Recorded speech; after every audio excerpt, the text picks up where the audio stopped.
ወይዘሮ ሜላት ቤተሰቦች በጣም አዝነዋል። ምክንያቱም ወይዘሮ ሜላት ያለ ወንጀሏ እንደታሰረችና እሷ እንዳላደረገችው ሁሉም ሰው እርግጠኛ ነበር። ሁሉም በጣም አዝናለች። ሜላትም ብትሆን በጣም አዝናለች፣ በባዩሽ ሞት ማለት ነው። ምን አለበት ይቅር ተባብለን ቢሆን ኖሮ። የድሮ ጊዜ ጓደኛዬ እህቴ ማለት ናት።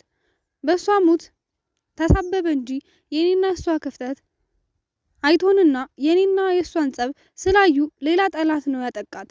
ስለዚህ የእሷን ጠላት መፈለግ አለባቸው እንጂ እኔ የባዩሽ ገዳይ አይደለሁም ስትል ቃሏን ሰጥታለች። አሁንም ቢሆን መስፍንም የዋስ መብት እንዲከበርላትና ወንጀለኞቹን ተቆጣጥረውና በቁጥጥር ስር እንደሚያውሉ ለፖሊሶቹ አስጠንቅቋቸዋል። በእርግጥም ፖሊሶቹ ወንጀለኛ ባትሆንም እዚህ መቆየት አለባት። በሞት ግድያ የታሰረችው ጥርጣሬያችን ልክም ሊሆንም ላይሆንም ይችላል።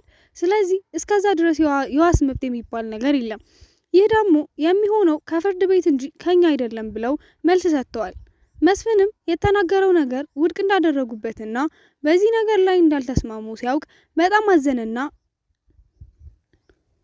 እንዳለቀሰ ነው። ስለዚህ ልጠይቋት ሄደው ነበረ። ባዩሽ በእርግጥ በመሞቷ ቢያሳዝናትም አሁንም ቢሆን ወይዘሮ ሜላት በመታሰሯ ደስተኛ ትመስላለች። እኔ ጓደኛዬ ሞት እንጂ የኔ መታሰር አያሳዝነኝም። ጓደኛዬን አጥቻለሁኝ፣ እህቴ ማለት ናት ባዩሽ። እሷ ሞት እንጂ የሚያሳዝነው የኔ መታሰር ምንም ማለት ነው። እውነቱን ሲያውቅና እኔ ገዳይ እንዳልሆንኩኝ እንደምለቀቅ አውቀዋለሁ እያለች ስትጽናና ነበር። ቤተሰቦቿ በእሷ መታሰር በጣም ቢያዝኑም እሷ ግን ምንም እንዳልመሰላትና በቅርቡ እንደምትለቀቅ እርግጠኛ ናት። ሰላም ጤና ይስጥልኝና የተከበራችሁ የቻናሌ ተከታዮች እንኳን ደህና መጣችሁ። ቪዲዮውን ላይክ፣ ሼር፣ ሰብስክራይብ በማድረግ ጀምሩት። ቤተሰብ ሁላችሁም ላይክ አድርጉ፣ ቪዲዮውን ሼር እያደረጋችሁ።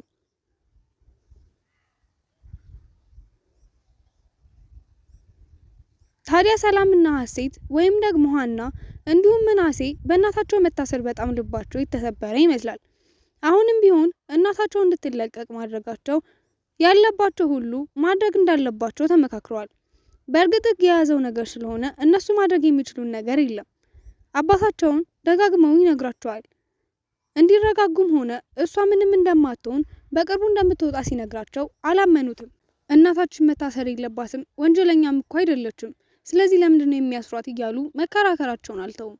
አሁን ሰላምም ሆነ ሀና እራሳቸውን አረጋግተው ምንም ማድረግ እንዳለባቸው ቢያስቡም ሀሳባቸው በሙሉ ውድቅ የሆነ ተቸግረዋል። ተምቹና የተምቹና ጆን መገኘት ደስ ይላል። ተምቹ ጆንን ጥሎት የጠፋበት ምክንያት ወይም ደግሞ እሱ እንዳገኘው ትቶት የሄደበት ምክንያት ተናገረ። ጆን ለምንድነው እንደዚህ ያደረከው ብሎ ሲጠይቀው እኔ አንተ እንድታገኘኝና በእኔ ሀዘን አንተ እንድታዝን ስላልፈለግኩ ነው በሰዓቱ ወደ እርግብ ሄድኩት። ለሀና ብዬ እንደሆነ ካወቅ ለእኔ ብሎ ሀናን ለማዳን ብሎ ወይም ደግሞ የሀናን እውነታ ለማውጣት ብለህ ወደ እሷ ስለሄድክ አንተ ሌላ ችግር ውስጥ ገባህ እያልክ ሁልጊዜ ትነግረኛለህ። ታዲያ ያንን ችግር እንዳታይና የኔን ስቃይ እንዳታይ ስለፈለግኩኝ ነበር የጠፋሁት። ግን እነርፌ ጋር ባሳለፍኩት ጊዜ ጥሩ ነበረ። መጀመሪያ አካባቢ ባላገኛቸውም ግን የሆነ አጋጣሚ ያገናኘን። ግን ደግሞ ያደረጉኝን ነገር በጣም ከባድ ነበረ። ፋውል ሰርተውኛል። ስልኬንም ሆነ አጎቴ ላከልኝ ገንዘብ በሙሉ በጠረባ ብሎ ተቀብሎኛል። ሱሴና መርፌ በእርግጥ ቢመቹኝም እንኳን ደግሞ ያስፈልጋቸው ነበረ። በሰዓቱ ገንዘብ እንዲሰጣቸው እና እንዲበላ እንድንጠጣ ብለው አስፈቅደውኝ ነበረ። እምቢ ስላቸው ግን በድብደባ ገንዘቤን በሙሉ ወስደውብኛል ብሎ ሲነግረው ጆንም እንዴት አባታቸው ቢንቁኝ እንደዚህ ያደረጉት? አንተ ለኔ ምን እንደሆንክ እኮ ጠንቅቀው ያውቃሉ። ስለዚህ የደፈሩት አንተን ሳይሆን እኔን ነው። ክብሬን ዝቅ ያደረጉት አሁን እገድላቸዋለሁ ብሏል። በእርግጥና ጎርፌ ሶሴ ከተምቹና ከጆን ጋር የተለያዩበት መንገድ ከባድ ነበር። በሰዓቱ ጆን ምንም ያልመሰለው ነገር ዛሬ ላይ ቦታው ላይ ሆኖ ሲያገኘው ግን ሱሴን እንደ ጎዳት እና ሱሴ በነበረችበት ቦታ ላይ አሁን እሱ እያለፈበት ስለሆነ በጣም ከባድ የሚሉት አንዱ ሆኖ አግኝተውታል። በሰዓቱ ሱሴ እንደምታፈቅረኝና ፎንቃ እንደገባ ደጋግማ ስትነግረኝ በጣም ልጅ ስለሆነችና ያለንበት ጎዳና ስለሆነ ፍቅሯን ልቀበላት አልቻልኩም።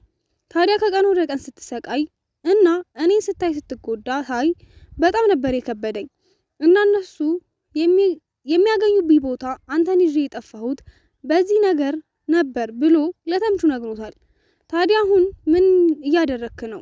ምንድነው ያዘንከው ብሎ ሲጠይቀው እኔ ሀናን ካፈቀርኳት በኋላ አሁን ላይ ባለሁበት ስሜት ሳስበው ሱሴ ትክክል ናት፣ እንዲሁም ደግሞ በጣም እንደተጎዳች አሰብኩኝ። እናም በጣም ተጎድታ እንደሆነም ይገባኛል። የወደዱትን ሰው ማጣት ምን ያህል እንደሚጎዳ ይገባኝ ቆይቶ ቢሆንም አሁን ግን የሱሴ መከራ በጣም እያሰብኩት ነበር ብሎ ተናግሯል። ተምቹም በሱስ መጎዳት እርግጥ ነው በጣም ተጎድታለች። ሲጋራ ካፏ ላይ አይነጠልም።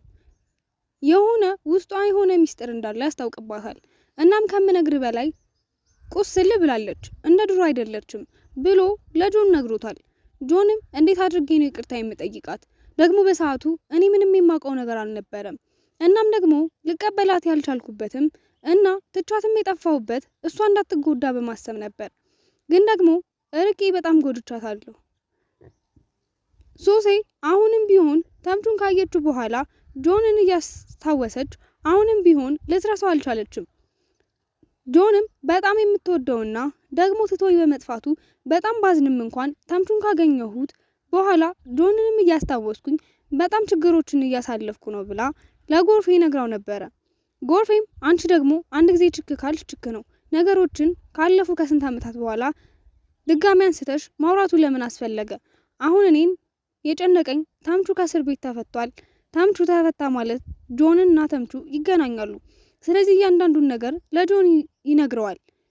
ያ ማለት እኛን አይለቀንም ጆን ብሎ በጣም በፍርሃት ነበር ሲነግራት የነበረው። ሱሴም ነገሩን ችላ በማለት ታዲያ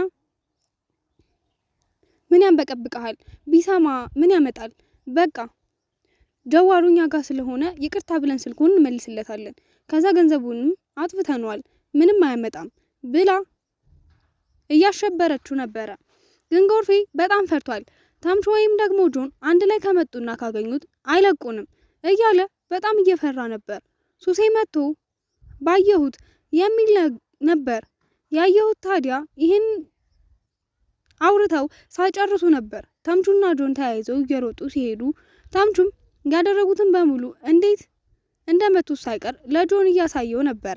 በሰዓቱ ከርቀት ሲያዩቸው ሱሴና ጎርፌ ተደብቀው ተምቹንና ጆንን አሳለፏቸው። ተምቹ አሁንም ቢሆን እዚህ ነገሩ የሚቀመጡት ግን ደግሞ ዛሬ የት እንደሄዱ አላውቅም። በእርግጥ ይሄ ነው ቦታቸው፣ ሁሌ የሚቀመጡበት ቦታ ይሄ ነው ብሎ ለጆን ነግሮታል። ጆን ላግኘው እንዴት አባሱ ቢደፍረኝ ነው እያለ መንደርደሩን ቀጥሏል። ሱሴም ተደብቃ ተምቹና ጆንን እያየቻቸው ነበር። ታዲያ በዛ ሁኔታ ውስጥ ሆና አሁንም ቢሆን የጆንን ፍቅር ነው የምታስበው።